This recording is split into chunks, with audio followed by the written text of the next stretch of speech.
Hello. Well, welcome to this event run by Demos and BT together about online harms and crucially what the public think about online harms. Thank you to everyone who has joined. Got a really good turnout, including some people from Ofcom, some people from government, a wide range of other people expert in this area. We will kick off since we're on time, and I'm sure people will carry on joining as we make a bit of progress. One thing to say right at the top.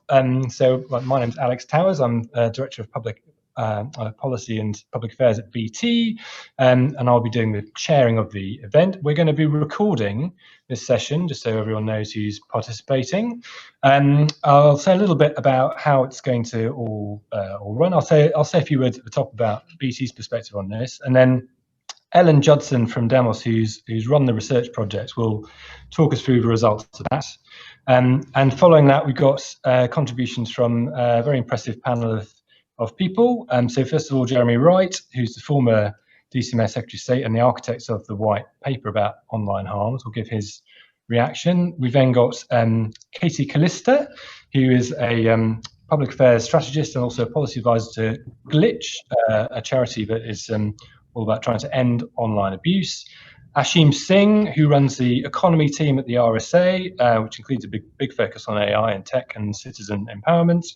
Sonia Livingston, who's a professor of social psychology at the LSE.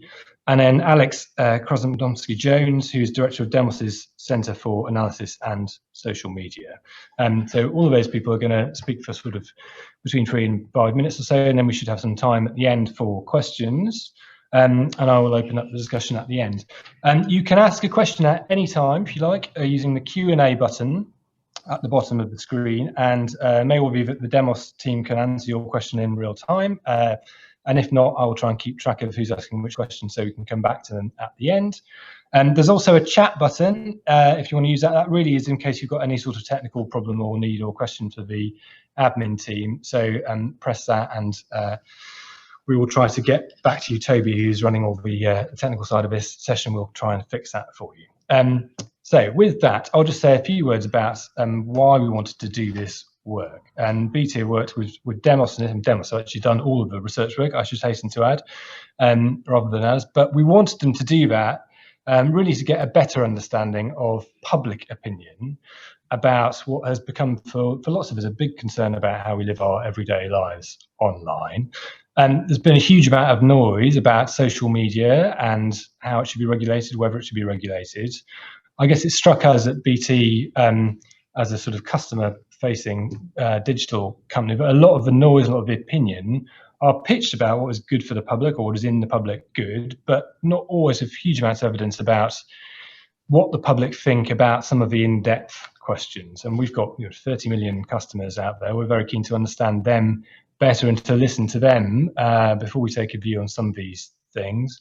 We're particularly interested, I guess, in some of their thoughts on the trickier questions about how regulation might work and what some of the trade-offs might be about how it works. What is an online company responsible for ultimately, and how it puts its services out there, and at what point should regulation step in and take over, and at what point is an individual's right to their privacy online got a boundary to it, and at what point is there a need to protect the wider safety of people, especially children, who are some of the most vulnerable to lots of forms of online harms that are out there. So that's the sort of work we asked Demos to do and the sorts of trade-offs they've got into.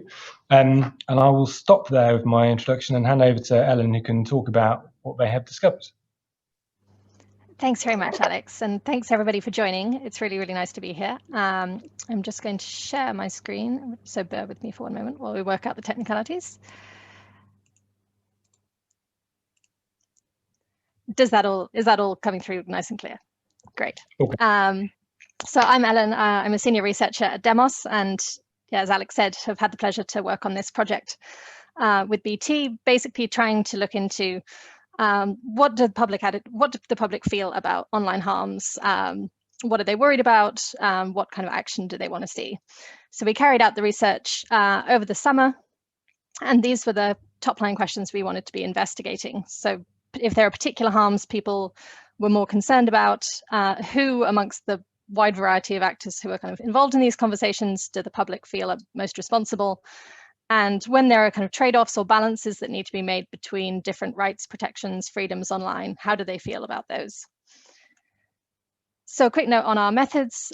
We carried out a nationally representative poll of just over 2,000 people in the UK. And then we wanted to complement that with a couple of focus groups, really to enable us to get into some more detailed discussion around some of the issues that we'd asked about in the polling.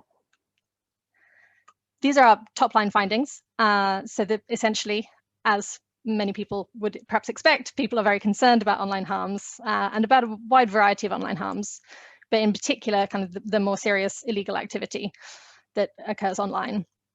We found in our polling, when people are asked sort of quite abstract, high-level questions about whether they would prefer a more protective, restrictive action to be taken on online harms or more freedom, they tend to prioritize the protective option, but that when we got into those discussions a bit more in the focus groups, that consensus wasn't quite so clear. But what did come out was that people really feel like this is a conversation that everybody should be involved in, that everyone has different responsibilities to help work together to create a healthier internet. So what online harms are people most concerned about? Essentially, they're very concerned about a lot of them, even when they don't really have any personal experience of them. So we asked what kinds of personal experiences people had in terms of online harms. Excuse me. We asked about if they'd seen offensive language, if they'd seen misinformation, and then also if they'd been kind of direct targets of more serious harms like hate speech or violent threats or cyber stalking. And 53% of people said they'd experienced at least one of these harms personally. When we asked about online harms specifically towards children, again, this was a range from the sort of very serious harms to the common but not so serious, such as children under 13 using social media, for instance. We found there's much higher levels of concern than there are of experience. And the harms which cause the most concern are those ones which are more serious, the sort of the illegal harms and children being groomed or sexual abuse of children online. It's not those which are most widely experienced. And we also found that age tends to be the driving variable of concerns about online harms affecting children, not necessarily parental status. So in our sample, those who had dependent children at home tended to be younger, and it tended to be older people that thought more often that online harms affecting children were a really big issue for society. In terms of who they think is responsible for taking action, we really found that everybody is the short answer. We asked about a variety of different stakeholders who might be involved in responses to online harms, from platforms, government, police, to companies that provide the internet into the home. And essentially, there's as the graph shows, very high support for all of those groups having some responsibility. Particularly platforms and individuals came out kind of most often at the top of the ranking, specifically on illegal activity and who should be preventing illegal activity. Government and regulators, platform operators, and the police came out as ones people felt were the most responsible.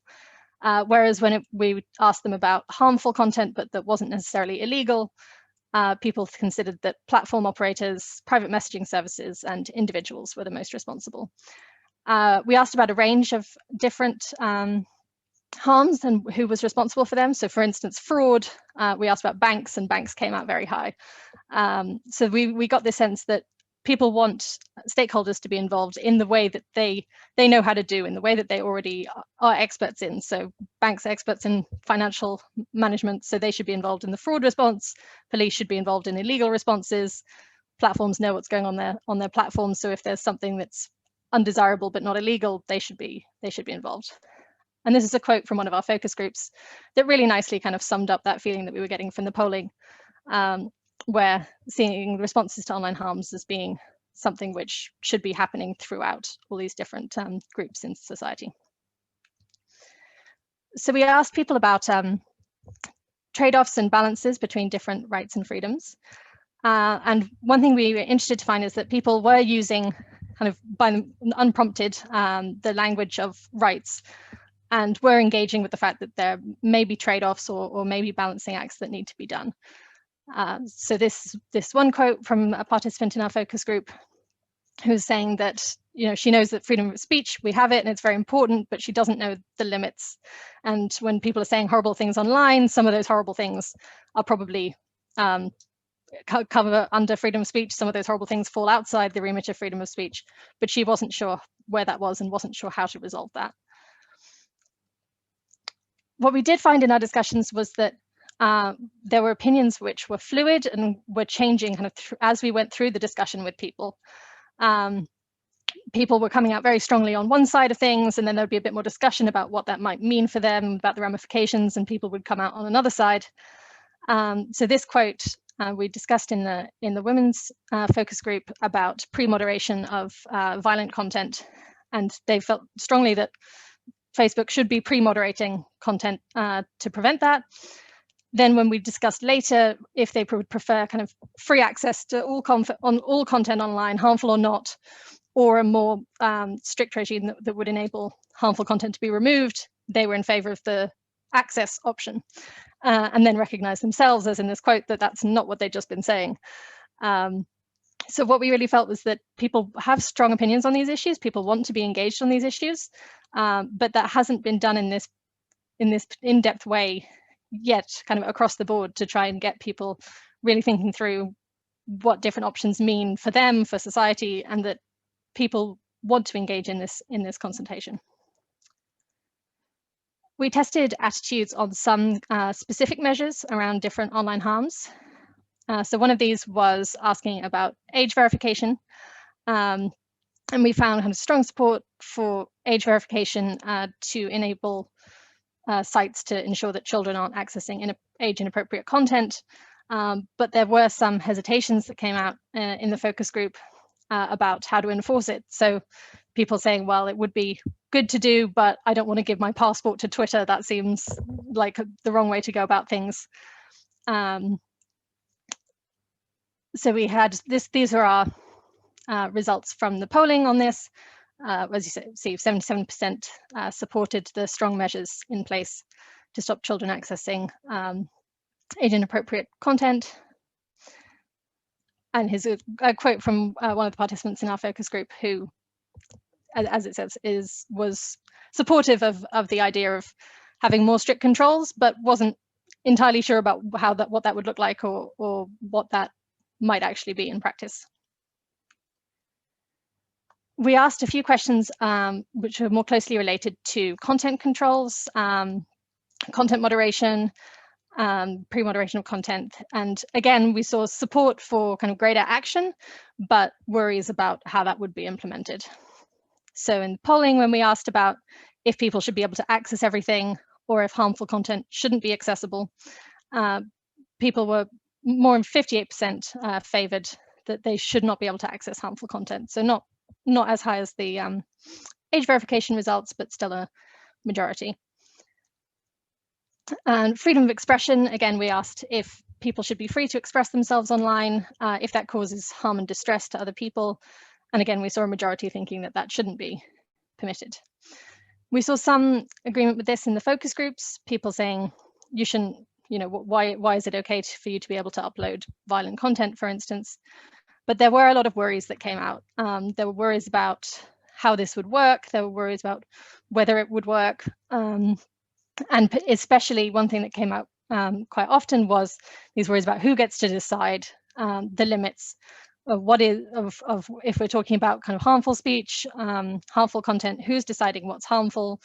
Is it the platforms? Is it the government? And if we cede that power to a particular body, then how do we have oversight of what happens? For instance, this participant was particularly worried about kind of going down the slippery slope of just blocking access to all sorts of things because it had been deemed undesirable by an authority that perhaps wasn't listening to kind of citizens' genuine concerns. A particular group we found that we thought was interesting and worthy of kind of more exploration is that people who we surveyed who said they'd experienced the more serious online harms that we surveyed on were less likely to favor some forms of controls than the sort of overall sample. So, for instance, 58% of those people who'd experienced trolling thought that people should be able to access everything on the internet, even if it's harmful, whereas that was 42% for the general public. So the harms in particular we were looking at people experiencing here was violent threats, hate speech, harassment, and trolling. And when we looked at the people who said they'd experienced those and had chosen the option which was more in favor of kind of free access rather than protection, the only really relevant variable that stood out to us was age. So it was a much younger group. 65% were under 40. So our hypothesis as to why this is, and we would be keen to test this further, is that younger people more likely to be digital natives, so they may be more likely to encounter harmful content, but also enjoy the benefits of internet freedoms to a greater extent. We also surveyed people on anonymity and whether harmful behavior online due to anonymity meant that you should have to provide your real name at some point when using a service. And as you see, a majority in support of people having to use a real name. But again, when we dug into this in the focus groups, that was the first reaction we got from a lot of people was you should be able to stand up behind what you say. You shouldn't be able to just say nasty things and get away with it. But then people did start coming forward with their own stories and saying, well, I personally don't use my real name because of personal safety, because of my security. And other people wanted kind of private anonymity and being able to separate different parts of their lives online, so their personal and their professional lives. So again, there was sort of concerns which came through when we talked about it in the discussion. We also found kind of consistent with our hypothesis of this sort of younger group of people who may be more experiencing of harm but are less keen on restrictions, that it was in fact the group most strongly in favor of ending online anonymity had no experience of the online harms surveyed, whereas those who did have experience were more in favor of allowing anonymity to be an option, which kind of echoes the finding in the focus groups that there are some personal security benefits to anonymity online. And the final one we looked at was the issue of accessing private messages for purposes of crime prevention. And this was one where views were really quite split. So the overall views were split 47-53 as to whether private messages should be accessible. And when we looked at the different ways that how strongly people felt about these issues, you can see that it was fairly even across people who chose one option or the other, and then how strongly they felt. So this is a particularly divisive issue. And in the focus groups, again, this went through, people recognized that, the access to private messages would facilitate crime prevention in some cases. Some people thought that meant that it was totally fine that things should be accessed. Others felt that targeted access was okay, but worried about general message access. And there was a sort of uncertainty about how to protect rights in these contexts. So people sort of thought, well, it's a good idea that it should be private, but it's a good idea that we should be able to get to it. So I don't really know how to resolve that, was something which came out quite strongly. So our overall conclusions from this, essentially, there is a lot of concern about online harms, but there's also a lot of uncertainty and anxiety about what action on online harms would look like. We're seeing these differences in people who've experienced online harms and their attitudes. And we think what this all really points to is that we need really a more in-depth public conversation that really engages different groups with different experiences on what action they need to see on online harms and what they feel should be done and by whom. So with that, I'll hand back to Alex. Thanks, Ellen.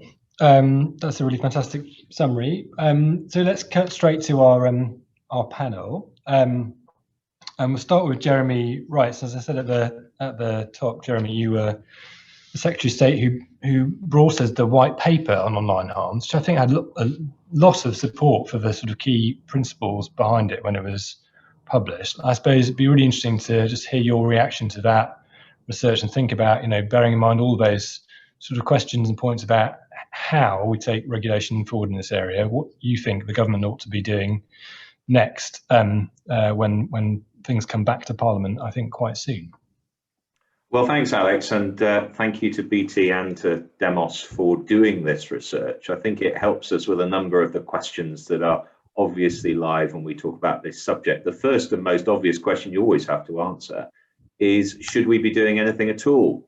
Is the internet sacred space that no one should ever touch, or are there things that government, regulators, others should do to intervene? And I think what this research shows, and it supports what I think most of us believe anyway, is that it is right to look at ways in which we can control the worst of human behavior online. And that's really, I think, because in the end, if you're looking at the kind of behaviors that would be controlled, whether it's broadcast media, print media, out in the street, why shouldn't those behaviors be controlled online as we live more and more of our lives there? And I think that's what this research is underpinning. I think that's very helpful.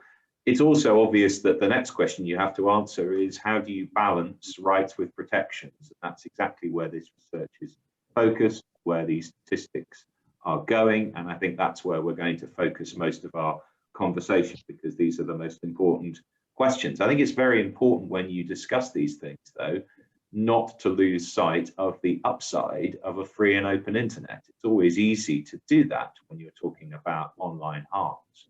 But there is a significant upside to us being able to engage freely online. The exchange of opinions, views, and thoughts online is hugely positive. I think, frankly, one of the reasons that we wrestle with this and we have such difficulty with this conversation is that this is a technology that's advanced so fast that we haven't allowed our sociology to catch up with our technology. And we haven't managed to fit the rules with the technology as we've gone along. We're now looking at a technology where we have to retrofit the rules of behavior onto it. And that's much more challenging than developing the rules as we go along. But nonetheless, we need to do it. And I do think that it's probably likely, as your hypothesis suggests, Ellen, that what we're looking at here is the reality of people who do use the internet a lot, recognizing the benefits, and those who don't use the internet a lot, not recognizing the benefits so much, leading to a much more restrictive attitude to what we should do to control behavior there. I don't think that's surprising. We do need balance, though, and balance is at the heart, I think, of what government needs to do and the rules that we need to construct. And the sort of balance that comes, I think, from that conclusion is to make sure that we are doing all that is possible to put pressure on platforms and on others to do what they reasonably can to keep their users safe, but that we don't ask anything unreasonable of them. And I think we have to be realistic that however good our system of regulation may be, it will not stop every piece of bad content reaching every vulnerable user. I simply don't think that's feasible. And so we need to be measured in our expectations as well as in the way in which we approach things. That's why the duty of care model that sits in the white paper was what we concluded was the right approach here. But we can talk about that. What does, I think, definitely have to happen, whether you take a duty of care approach or not, that you need to enforce the rules. There has to be, in the end, a regulator or something like it to make sure that people do what they are expected to do. And there have to be meaningful penalties in the hands of that regulator. These are very large companies based internationally. What we do has to be meaningful to them. And one of the things I found interesting in this report was what people said about site blocking. Site blocking is quite a significant action to take. And it is interesting to me how much support there is in this research for people who are being obviously asked to consider a scenario in which multiple warnings have been given and no action's been taken. But even then, I think based on my rudimentary mathematics, the lowest level of support for site blocking among those you spoke to was 76%, depending on the type of harm we're talking about. That's quite significant. I do think that some of the questions that are being asked here need a bit of unpacking. So if you take the one, Ellen, that you referred to where there was a closest division between those in favour and those against, which is on whether encrypted messages should be made available in certain circumstances. That's a very difficult question, but there's probably a few things we need to introduce into the conversation. For example, what would people say if we were asking for a position to take effect where you could access encrypted messages, but only with judicial sanction? So you ask people that question, some of those who say I wouldn't want encrypted messages to be accessed might be a little more amenable to it. So there's a lot more granularity we've got to get into in these conversations. But my final thought is that the conclusion that Alex, you referred to, Alan, you referred to, that a great deal more discussion needs to happen is clearly right. And I think it's events like this that will contribute to that process. Thanks, Jeremy. And yes, I mean, you're right. One of the more interesting thoughts I had was about that question on private messaging. And it's interesting when Demos publish all their research, you'll be able to see from a sort of focus group type part of the work, people do get into those sorts of questions about how do you effectively devise a kind of legal mechanism to target any sort of interference with people's encrypted or private messages. Quite interesting because it has a parallel to other sorts of work that we see on other types of our networks. I want to come now to Casey Callista, because partly I think because Casey Glitch, which is all about trying to sort of push people to think differently about online harms and take different sorts of responsibility, has been doing its own research, and it'd be really interesting just to hear how that sits alongside what we've heard from Demos. Yeah, we're all about digital citizenship and promoting good digital citizenship at Glitch through enforcement, empowering people in further education, in a nutshell. And so I'm going to take the second two of the questions that Ellen covered in the survey. And thinking about some of the trade-offs, I want to make 3 key points before I move on to some of our survey results. And that's that firstly, that our online lives is our public life now. That's social as well as professional. And so there are real economic benefits for people who are able to be online and to live their lives online and publicly in my profession, as well as a lot of other professions. And also there's a political benefit for being online. We're able to engage in our national political discourse online. It's really important for people to be able to feel like they can have a voice and everyone can participate there. Secondly, there is an added danger with being online and online abuse. So if you're receiving online abuse, quite often it's not as visible to other people as other forms of abuse. And this is because it can be dismissed more easily, but also quite a lot of abuse happens in private messages and other places that people can't see as easily. And because we're getting and receiving this online abuse through our screens, we're often at home, alone, and we feel isolated. And this has a real effect on our mental health. And thirdly, there's much less enforcement that was already mentioned of online abuse. And this is both because you can report things to a social media company and action may or may not be taken, but also people are much less likely to report something to the police if that is something that should be escalated. And then the police are much less likely to take action on things that happen on social media. So moving to our survey results, which you kindly introduced for me, Alex, we conducted a survey recently because we wanted to see if COVID had affected levels of online abuse that people were receiving, since we're all online more and more. And some of the key findings that we did discover were that women globally are 27 times more likely to be harassed online. Almost 1 in 2 girls reported that they hold back their opinions for fear of being criticized online.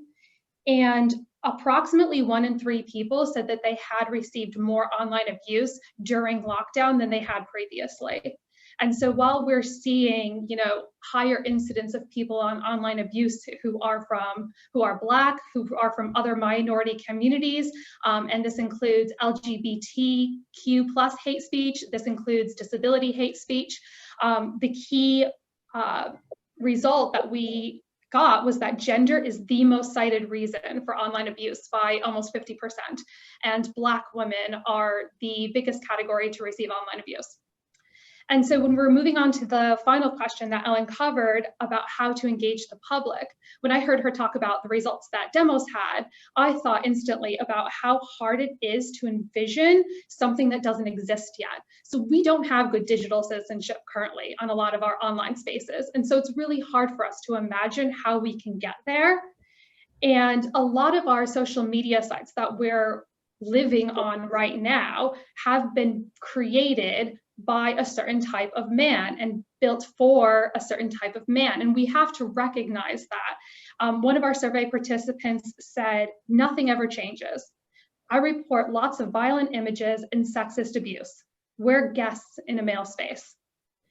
And we're thinking about things in light of Black Lives Matter. Glitch started a petition on change.org called Black Lives Matter Online Too. And following George Floyd's murder, there was a huge proliferation of violent images, both videos and images online. No matter how high your sensitivity settings were set, these came through.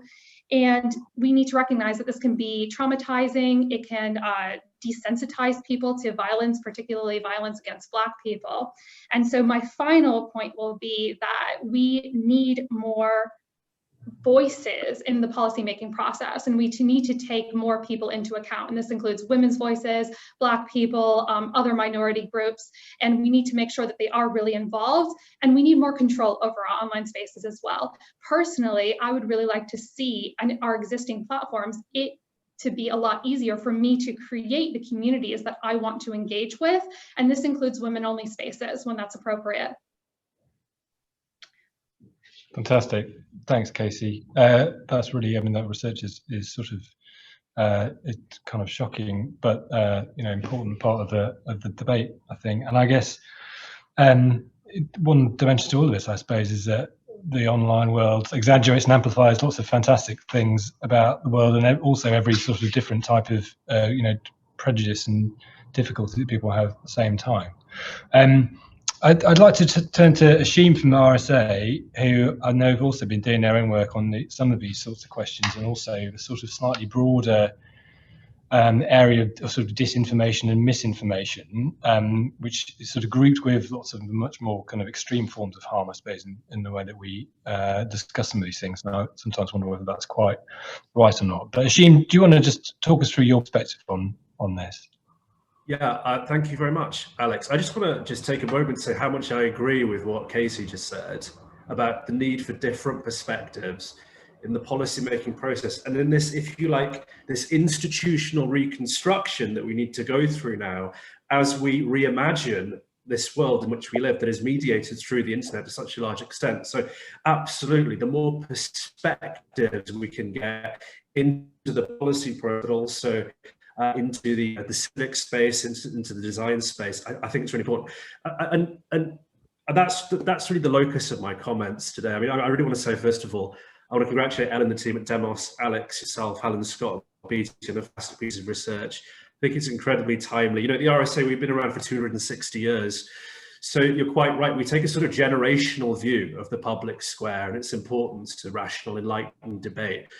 And we also recognize that this square changes through time. I think it's never been under greater assault from multiple threats, not least of which are changing online environment we've added to the public square.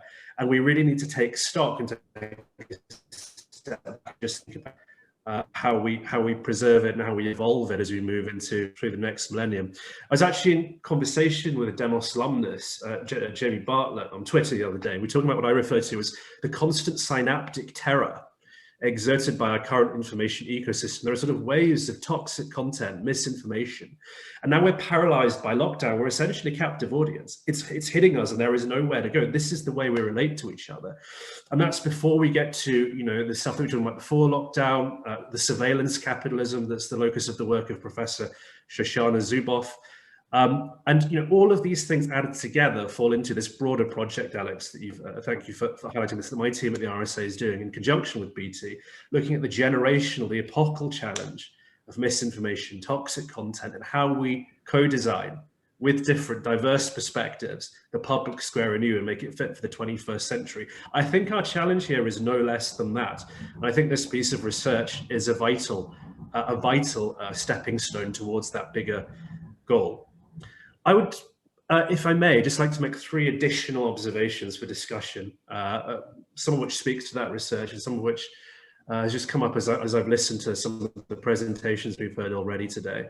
First of all, it's absolutely clear that regulation matters hugely. So I truly admire the work, Jeremy, that you did in bringing forward the online harms white paper, the duty of care requirement. We very much support that, and we want to hold the government's feet to the fire in terms of ensuring that this legislation is implemented with alacrity as soon as possible, and following all the appropriate stages. I also think it's been recognised already. While regulation matters, it's not enough. So there's no doubt that that viral content, the business practice of platforms, is outflanking currently regulatory practice, knowledge. We need better regulators, but also Jeremy's knowledge base notwithstanding, I think we also need more informed lawmakers. So an RSA YouGov survey pre-lockdown shows that actually our lawmakers are concerned about the impacts of technology and the need for a new public square. And I actually think that it's going to be as big a challenge as delivering Brexit, coming to terms with the new requirements of the 21st century in terms of our innovation ecosystem. But just 15% think they're doing enough to prepare. And only 29% of MPs think that they, as individuals, actually grasp the issues involved. This is terrifying, given that this is one of the biggest challenges, I would say, the epochal challenge of our time. And so I really do agree with what's been said today, that everybody is involved in the solution. I think this is one of the key messages that came out of the polling, and I absolutely agree with it. And I think this requires us to rethink our institutional response, this cross-sector approach that was adumbrated in Helen's research, because the front line of tackling misinformation and content is communities, it's civil society. And government needs to go with regulation that helps them, but also I think enter spaces humbly in which civic movements are playing, in which they're working, in which some of the people on this call are working, and actually try and work out how they can amplify the knowledge, amplify those voices and those perspectives. And you see this, we've done a global practice review of these civic movements. There's some wonderful ones. There's the elves in Lithuania, who are a kind of rogue citizen fact-checking group. There's fact checkers across the country, UK and the US as well. And we've done some polling ourselves, and actually our polling suggested as many as 15% of people who are polled within our sample are up for taking part in this process of housekeeping the public square, whether it's through reporting toxic content or misinformation, whether it's playing part in some wider civic movement to tackle bad faith actors. Now, if you scale up 15% from our sample to all the people that are going online, that's a massive civic core of people who can be enjoined in the solution here. So there are some places, there are some points of hope. I think also what's interesting about the idea of co-designing solutions and highlighting perspectives is the idea of delusion. So I'm really interested in the technology of polling and the extent to which you can get insights and derive insights from polling in order to help understand people's journey and people's progress through the online space and through their online lives.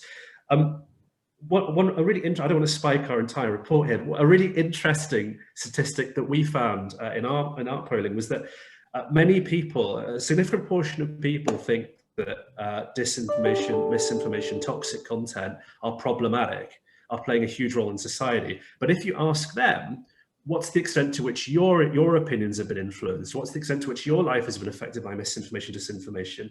These two figures don't match. So we think there's a level of delusion, and it probably stratifies, it probably controls for age group, as I think, Ellen, you suggested when you wanted more.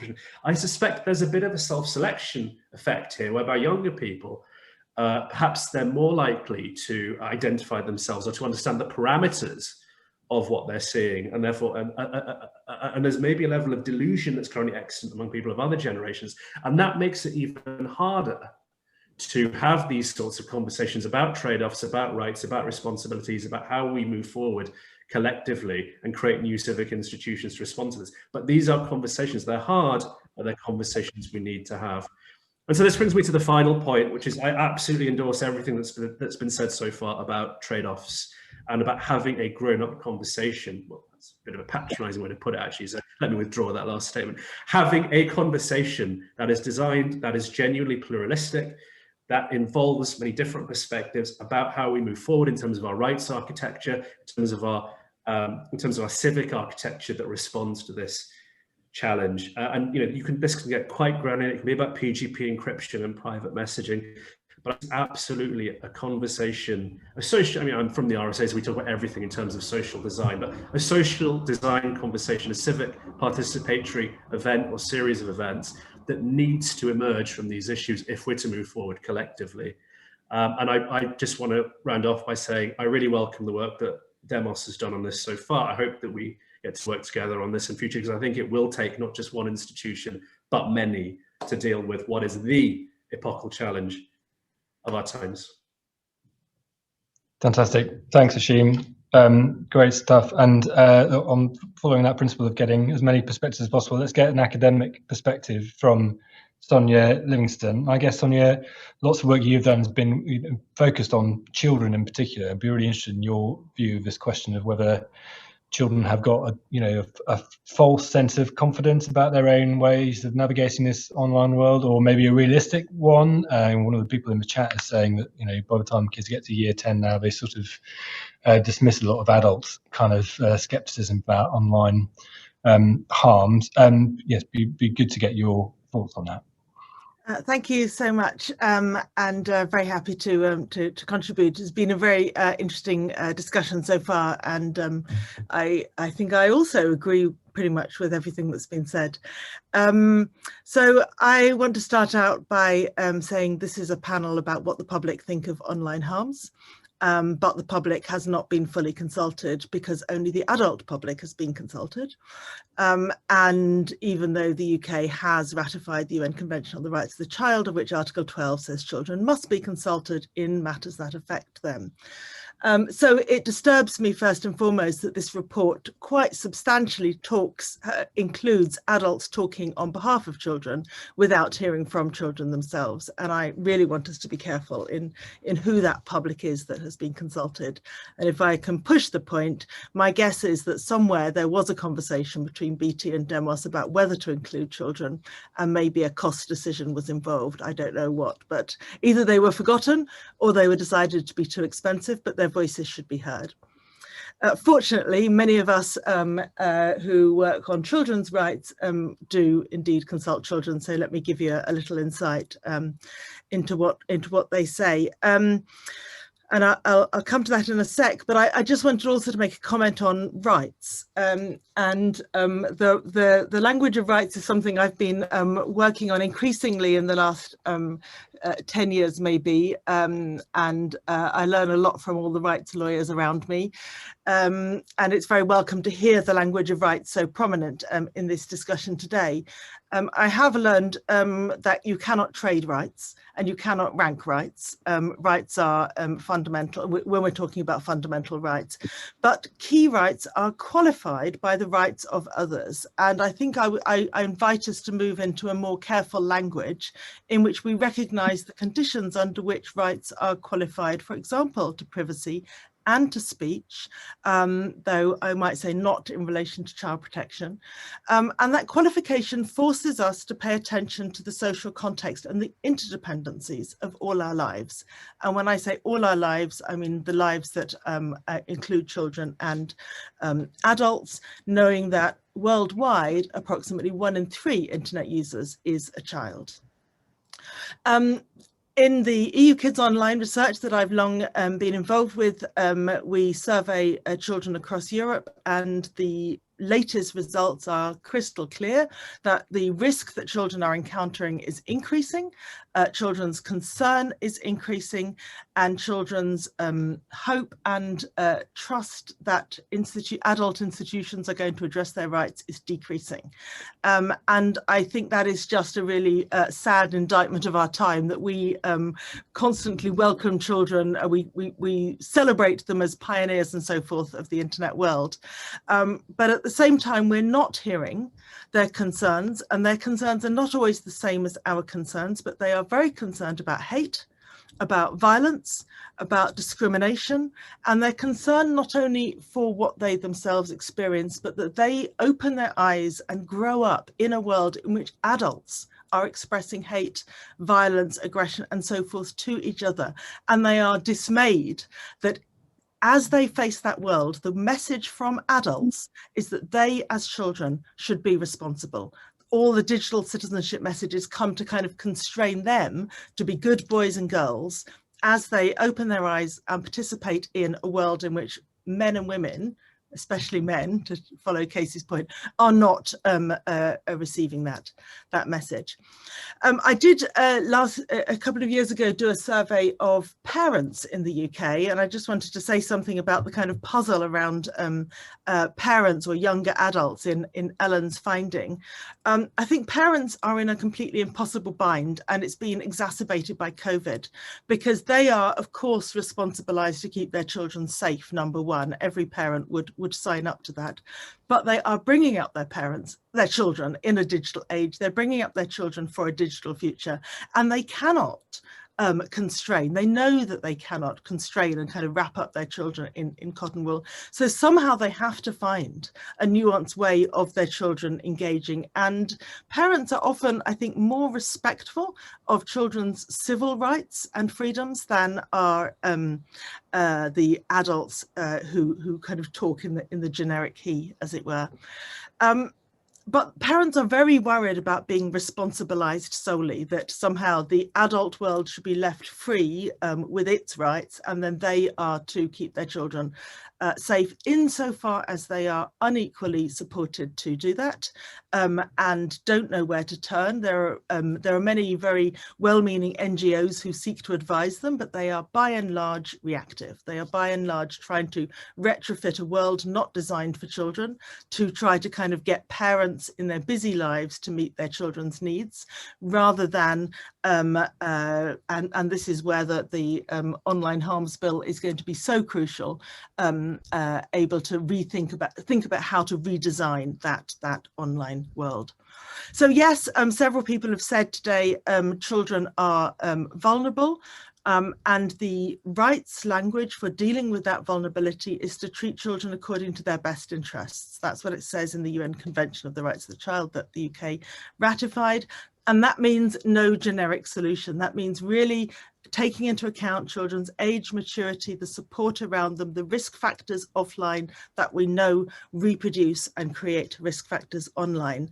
And probably the best mechanism, the best practical mechanism for addressing children's best interests is that child rights or child risk impact assessments should be embedded early in the design stage of all digital products and services, and then that there should be an independent body that oversees and ensures that that child rights risk assessment is properly conducted. The last point I want to make, if I may, is to say that the UN Committee on the Rights of the Child has an open consultation right now on how the Convention on the Rights of the Child should apply in a digital environment. And I invite everybody on this call to go to the UN website and consider making a response. What's interesting, I was part of the drafting team producing that document, is that I think we began by thinking, how do we articulate the child's right to privacy, to protection, to speech and so forth in a digital world, and all of that is important.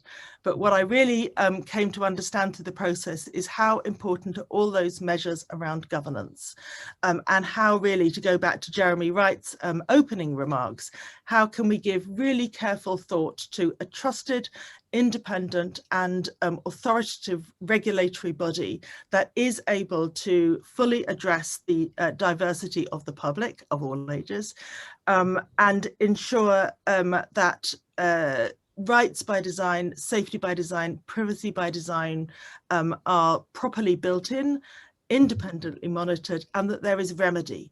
And children call for remedy. Children, when they hit a problem online, they don't know where to go, they can't turn, and if we keep our adult lens on, we will design remedies by bodies that children have never heard of, couched in language that they cannot understand, that require lawyers they cannot afford. So we have to really think about children's rights endemically from the whole process, from design fruit a remedy. And I very much hope that the Online Harms Bill will do that. Thank you. Thanks, Sonia. Right, let me just turn finally to Alex from Demos. Alex, you probably, if we're going to have any time to get into people's questions as well, you've probably got a short version of 3 minutes just to wrap up from your point of view, I guess, having listened to all of those great contributions from our panel and on the back of Ellen's research, where you think we should be going from here. Well, I mean, yeah, for sure. Thanks, everybody. Thanks, Alex, for having us along. And yeah, well done, Ellen. It's obvious that the public is worried about online harms. And I suppose we probably shouldn't be surprised by that. The last decade has been a sort of barrage of negative press attention. The story of online harms is a very long one, and it's been told time and time again on front pages, on Newsnight, in Parliament. We are very good now at talking about what we don't like online. But if now is the time for change, which I think it sounds like it might be, we have to ask ourselves a new question. What alternative do we want? What does good look like? What are we, just the sort of junta brought in to stamp out the narco traffickers and drugs gangs with no real idea of what comes next? Or do we actually have a vision for the country? It often feels that we are largely limited to a vocabulary of authoritarianism, blocks, removals, takedowns, bans, limits. We need to do better. And we need to do better because we're not the only people thinking about this, right? We are not the only people with their eyes on the future of the internet. We are in a race to reshape the most significant political, cultural, social space in existence. And, you know, Silicon Valley knows what good looks like. Beijing knows what good looks like. Moscow knows what good looks like. Ajit Pai and the Freedom Gang in DC, they know what good looks like. And without our own vision, a vision for the internet that projects and protects liberal values of freedom and tolerance and equality, we are losing control over the future of the web. And for some parts of the world, that control has already been lost. Reliance on Chinese digital infrastructure, monopoly ownership of operating systems, TikTok, the exploding popularity of Chinese apps, the threat of superior, well, you get the idea. For many internet users, the liberal democratic web is already fading from view. And it's this backdrop, I suppose, that underscores the importance of this work, the Good Web project at Demos, which is sort of the vehicle for all this, and the need for regulation now. We now need more than ever a vehicle to unite liberal democracies around the world in advancing, advocating for our own vision of the web. While authoritarian powers are increasingly coherent in promoting their vision, democracies are not. And with fundamental differences in approach between, you know, the States, Europe, Asia, and there are underlying values and interests that unite us, and we've got to grab them. We need to work towards them. We can't focus only on what we don't like and forget about what we do. Okay, thanks, Alex. Let's start from that sort of jumping off point then, I guess, with some questions. I would try and weave in some of my own and some of the ones we got in the chat here. And I guess if Alex, one of the risks you're saying is we can knee-jerk drift towards, you know, sort of authoritarian answer, I guess, to some of these problems. And someone has asked on the Q&A, you know, to what extent might tech and tech companies themselves be part of the answer here? We obviously haven't had on the panel representative of any of the big platforms here, and I guess they might well say, if they were here, and this is a risk here, that people are inventing solutions who are not of their world. Is there a way to get them back into the way that we tackle some of these questions? Maybe let's start with you, Alex, since you had the last go at speaking. Well, I mean, sure, absolutely. I hope that is the case. But I think technology companies in general play a role here in providing an alternative, right? You know, if we don't like Facebook, where do we go? You know, what are the viable alternatives here? And that kind of speaks to some of what comes through in the introduction to the Online Harms White Paper. We want to be, you know, we want Britain to be a wonderful place to start a technology company. Well, start an alternative one, start a better online space, learn from what works, look at the success stories. Wikipedia is the 8th wonder of the world. You know, Stack Overflow, bits of Reddit. There are some amazing parts of the internet that we can learn from and just start designing spaces that are fit for a sort of liberal democracy, are fit for our political processes, are the kind of places we want to build communities. And, you know, if those things are out there and you are, you know, you're worried about online harms, then start using them. You know, start looking for alternatives. Alex, can I come in on this? It strikes me that if we don't have the active engagement and cooperation of the technology companies, none of this will be possible anyway. Let's just be realistic about it. We can have the best regulator in the world. If the companies themselves are not prepared to engage fully and enthusiastically, this won't work.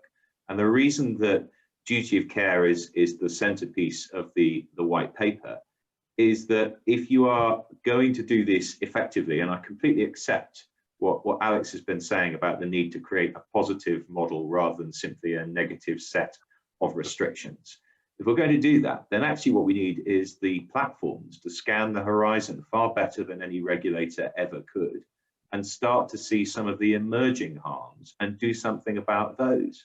And that's very much in their interests. This argument that this is all about a conflict between those of us who use the internet and those who actually make money on the internet, it is a false dichotomy, because if we don't feel safe online, we won't go there as much. We'll find another way of doing it. Or as Alex says, we'll go to another supplier, if you like, and find another way of engaging. So every company's business model is designed around the idea that we spend more time online and that we do more there. And if that's going to be true, we need to be safe there and feel safe there. So it's in their commercial interests as much as anything else for them to make the internet a safer place. But can I just also make one other point which reflects what others have been saying earlier on? It isn't even just the companies and the platforms that need to do more, it's everybody.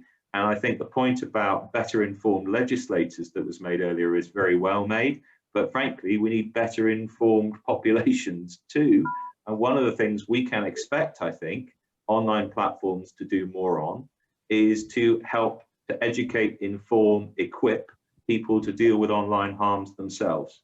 And that's about media literacy, digital literacy, all of those things.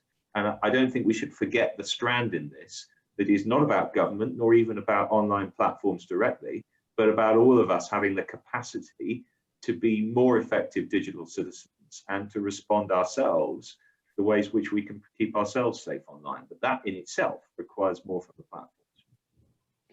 And that, I think, is a crucial dimension, isn't it? It's how people feel as individuals as they experience this every day. That's the important thing. And just on that, so I'd be really interested to get both Sonia and Casey's view on this question. We had a question from Adam at Sky, which was about whether the public sort of accept this distinction that we make in a sort of political world between illegal content and then sort of harmful but legal sorts of content, things like cyberbullying and trolling. And I wonder whether the people you talk to in doing your different types of research kind of think in those terms. Is that a realistic way to try and sort of segregate the world? Maybe Casey, if you want to go first, and then Sonia. I think that in general, there is a recognition that illegal things happen online, but then people take them in a different way. They're not, and they're also not as reported, they're not as enforced, but that also when you are receiving the amount of, what you might want to call legal abuse, which is a weird term to even have to say in a debate, that because of the way that the online medium is, and there's a lot of things that can come through by inference, people can find out where you live, and people can do things in different ways, and there's like a bigger aggregate of it, that it can affect someone in a different way, in a harder way than it could otherwise. And on the first question, since I'm talking, I'm going to take the liberty and come in on that. I completely agree with Alex that enforcement is one part of this. The other parts are education, and that has to be on good digital citizenship. And that's, that's going to require investment. And that's, the duty of the government as well as social media companies and employers. And there is a duty on individuals to understand what good digital citizenship is and looks like and to take those actions. But the third third part of this is also empowerment. And that's, that's more innovative. That's when we have to be more proactive. And that's, we do need to have, policymakers who understand this, so they can push policies that, get more voices into policy, that get more voices into the design of these things. Taking a step back, we can't forget that the tech sector in general is woefully misrepresentative of the population as a whole. And yes, it's in their commercial interests, but if we don't have people who are Black, if we don't have women in places where they have actual decision-making power in creating these products and the functionality that they have, then we're never going to see a change. And so there has to be a role where, if the companies aren't willing to make the changes themselves, then, is there not a role for us to, make sure that we're getting more people into these places, because it's affecting the way that we live our lives, it's affecting, our professional lives, and, maybe we should be approaching this more as a public health response in addition to, a regulatory response. If I can just add, so again, much to agree with there. So what's legal and illegal? Yes, I mean, in one sense, of course, adults and children perfectly understand that. Do they agree with where the boundaries are? So the principle of the Digital Economy Act and its effort to it's an effort to protect children from accessing pornography that was legal for adults to view. The whole point there, and I think incredible public support for that effort, was precisely to say that it is fine and legal for adults to see all kinds of extreme pornography if they choose to, but it is wrong for this to be pushed at children or circulated among children. And so there, I think, is an area where what is legal for children and legal for adults might be different, and there might be support for a more contextual approach there. Mechanisms for self-harm might be another one. I think people are simply shocked that demonstrating how to self-harm may be legal content, but the idea that there should be platforms legally promoting that to children, which they do, I think people do not agree with, no. And so at that point, I think protections for children have to take into account the specific vulnerabilities of children. But of course, as Casey said, in a way, the internet is designed for the invulnerable adult male, and everyone is judged invulnerable by that in comparison. Can I just very quickly say to Jeremy Wright, I don't think I can agree that it's for platforms to educate children in digital literacy and digital citizenship. It's for the system, the education system, to educate children. If the government wants to make platforms pay in some way, or be the mechanism by which people are reached with those messages, that's all well and good. But I think the nature of education has to remain in public hands. And I think many would really want to support that this should be done from the earliest years and made mandatory throughout the education system. Alex, should I just be clear in relation to Sonia's last point? Completely agree. And if I suggested that, I didn't mean to. The point is exactly as she says, that I think platforms have a part to play in the process of making sure we all have, whatever age, the skills we need to be successful digital citizens. But the likelihood is that the way in which they will contribute is financially rather than any other way. The state completely has its responsibility, which is ongoing. I accept that. Sure. Thanks, Jeremy. So we're slightly over time. I've got two more quick final questions to start before we wrap up. People have got the time and patience to bear with me. One is for you, Jeremy. Maybe we should just start with that, which is just about this. Someone asked, in fact, on the chat this question: how far does government, do you think about this question, not just through pure sort of narrow departmental boundaries, so DCMS is doing online harms regulation, but in a kind of wider sense, so that, for example, the Department for Education or the social security system is trying to sort of think about and think ahead of the sorts of problems that are caused here and how to tackle them in different sorts of ways. Is that an angle where we're missing, do you think?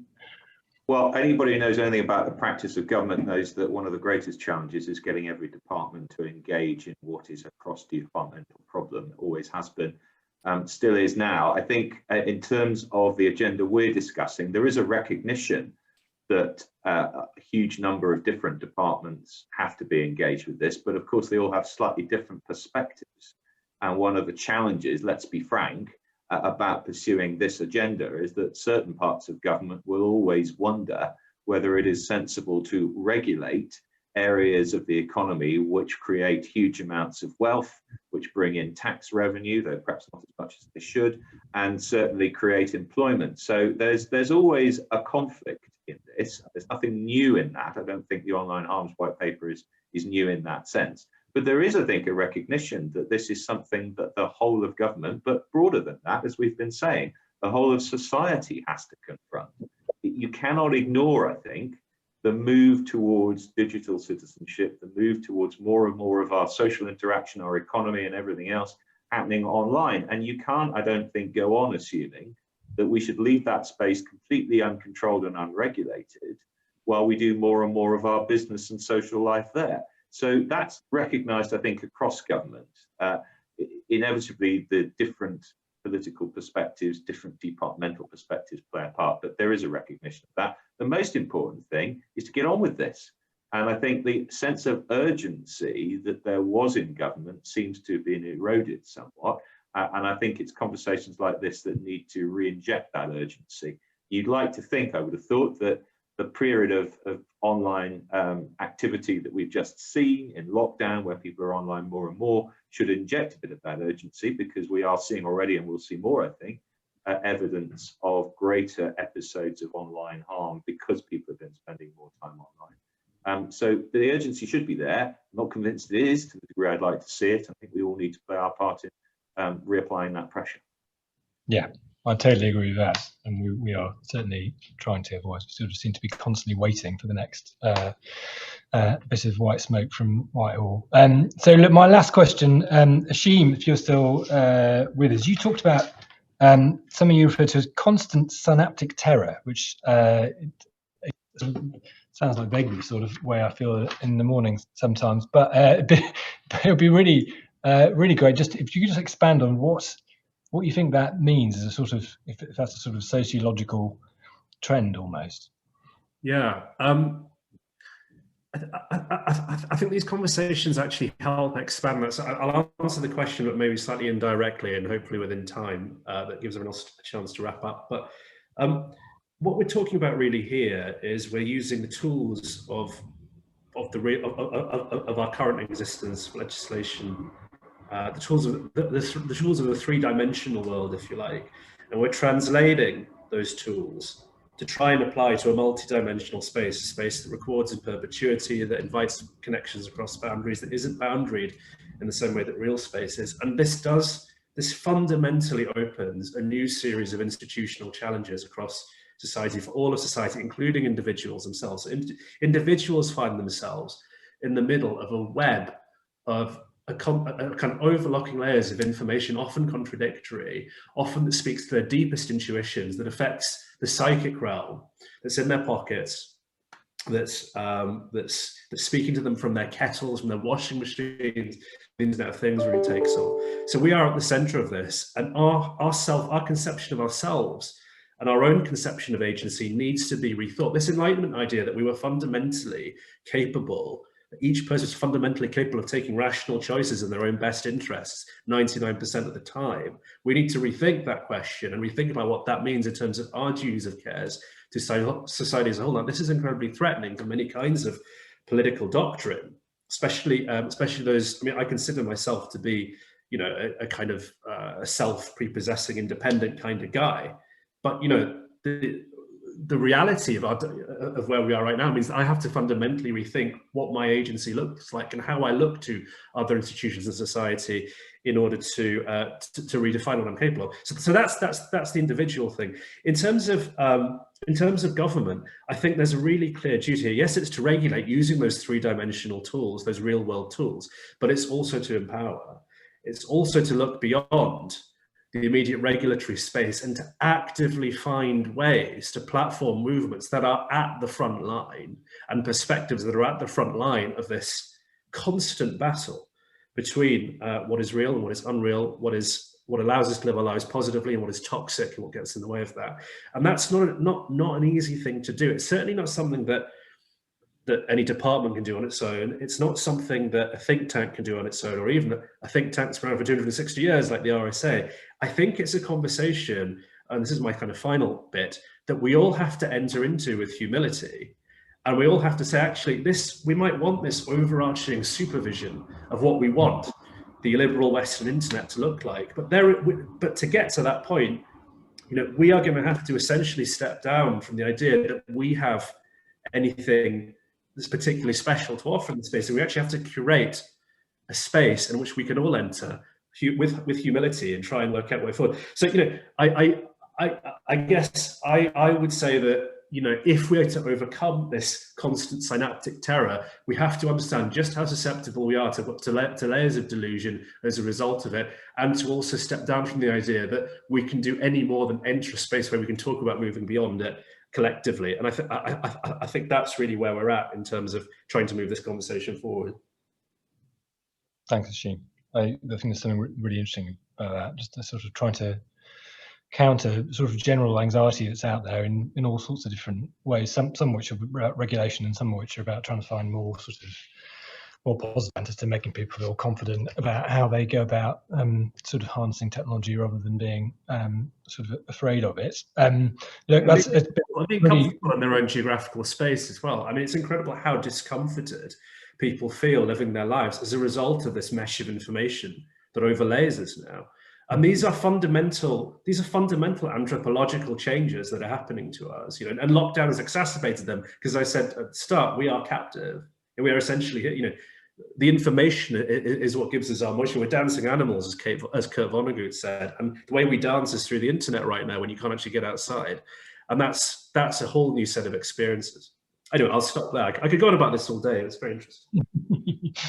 Thank you. Look, and thanks to all our panelists who've put in really lots of time and very strong contributions. Been really useful, I hope, for people who have been listening in. So thank you to all of you, and we hope now that shortly the government will be out there with a next announcement about where the policy is going here, in a way that then can hopefully promote a sort of further round of consultation and get the public's perspective into the detail of how any regulation gets designed. And with that, I will stop. Thank you all very much.